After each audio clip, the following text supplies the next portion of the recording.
Hey guys, welcome back to Take 5, where we ask you to take 5 minutes to invest in new ways of thinking about your life and your business. And I'm coming to you this afternoon from my home office, so if you hear a dog barking in the background, it's not me, it's Winnie, our new little puppy.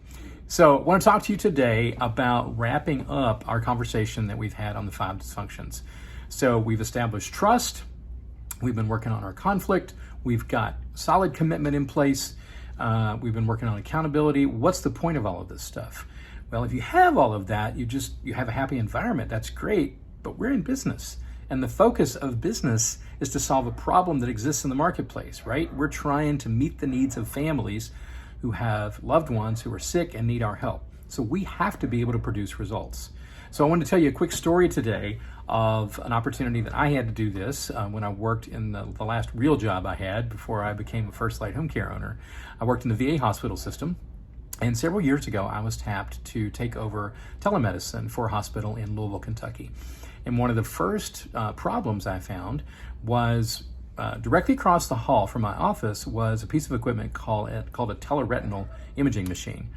And it basically took images of the retina of your eye from a remote location and could be read, and the images were actually much better than you could get just by doing it locally. So this piece of equipment cost around $100,000, and it was just sitting there dormant. Nobody was using it. And the word on the street was it was impossible to get working. So I didn't accept that idea that it was impossible, because really nothing's impossible. It may be too expensive, it may be something we don't really want to pursue, but I just felt like there was more to it than that. So the rest of the story is that I had a relationship with the head of IT. I had built that over the last 2 or 3 years because I had been following these principles that I've been talking to you guys about. So I went to Henry and I said, what's going on with this machine? He said, it's not my responsibility, it belongs to Biomed. Well, Biomed was responsible for the equipment. Henry's team was responsible for connecting the equipment to the internet so it would do its job. Okay, Biomed was right next door to Henry's office, like literally next door, but they didn't get along. And so I walked over to Biomed, introduced myself, and I said, come on guys, this doesn't make any sense. We've got a $100,000 piece of equipment that we're about to throw in the dumpster, and it's just because you guys can't talk together. Can't we figure something out? Fast forward, in about 2 weeks' time, they were working together. We got the equipment connected, and it was actually working. There was nothing wrong with it.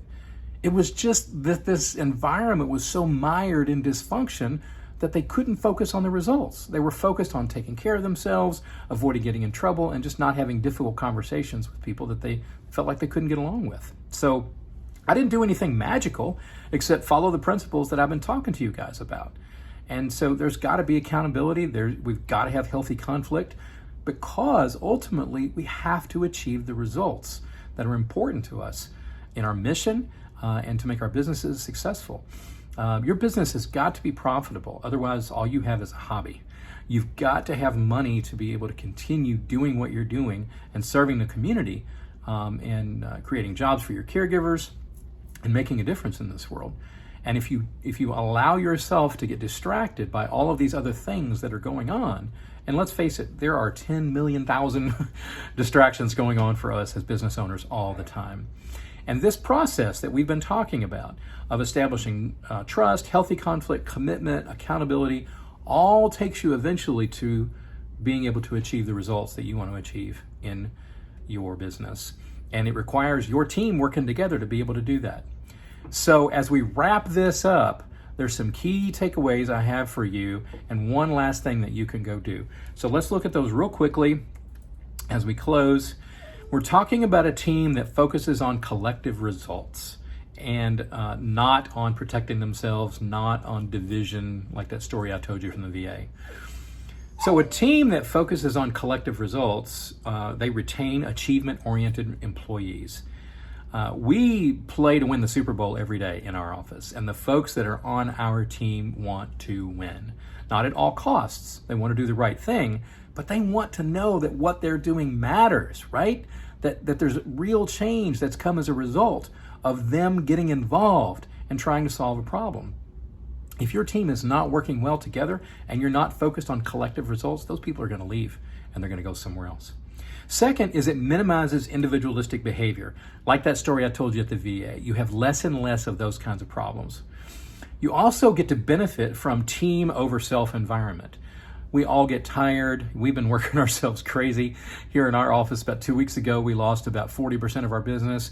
2 weeks later, we can't seem to hire enough caregivers to get caught up, and we're all working around the clock and we're exhausted. But our team is willing to do that because they believe in the mission of the team over what's going on with them individually. And that's going to happen much more if you've got a team that's focused on collective results. You avoid distractions, okay, because I've talked about those already. And last but not least, you win. The goals that you are trying to achieve, you actually achieve. And if you don't reach at the pinnacle of what you had hoped to do, you're going to get a whole lot closer by having a collective results-oriented team focused together and making sure that the results that you're focused on are more important than watching their back and all of these other politics that start to happen when you get this dysfunction. So that is the end. That is the goal, is to be able to produce the results that you want to produce for your life, for your business, heck, for your family, because all of these things apply anytime you got a group of people together. So what's the key action step I want you to take away? I would like you to try setting up a results-based team rewards system in your business over individual rewards.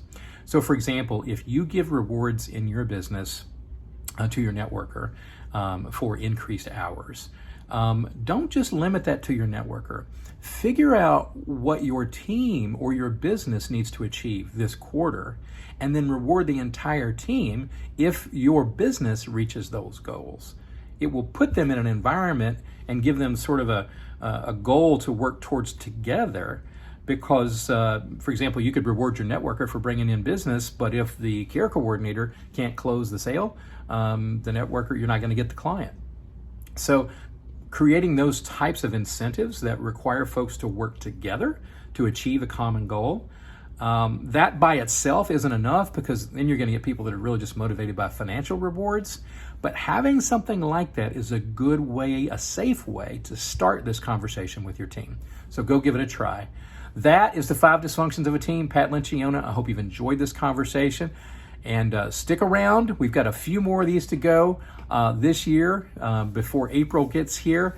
And don't forget to post your thoughts and your questions in the YouTube comments below, because I'm going to pick a winner, and I'll explain all of this when we get together next time, who the person is, what they've won, but it's going to be related to all the conversations we've been having about developing strong, positive teams in our First Light culture. So thanks for hanging out with me, for taking 5 minutes. Looks like today it's been closer to 6 or 7 minutes, but I appreciate you guys and everything that you do. If there's anything I can do for you in the NAC, please don't hesitate to reach out, and have a great day.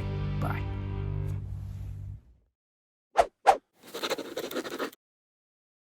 There's a glare from this light. It's driving me crazy. I can see it. See it? It's right there. The glare. It's the glare. Where are my lighting guys when I need them? I don't even have lighting guys. So sad.